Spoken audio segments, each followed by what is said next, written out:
qofka isliida eegaysa nafsadiisa kana kormariya nafaha dadka kale waa hubaal inay nafsadiisu u hogaamin doonto wadada shalayga iyo guuldarrada.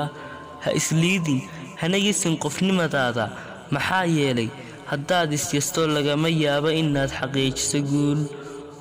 waxyaabaha niyadjabka leh ee soo mara noloshaada ka bara duruus iyo casharo muhiim ah, balse ha niyadjabin.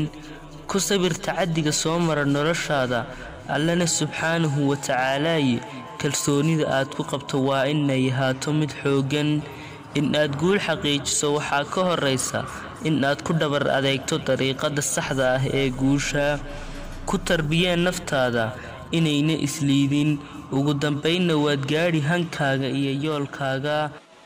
ugu dambeyn, adiga oo og inaad nooshahay, caqlina leedahay, fikirayso, ma habboona inaad aadamo kale ka aaminta inuu kaa maqaam iyo caqliba sarreeyo. والسلام عليكم ورحمة الله وبركاته.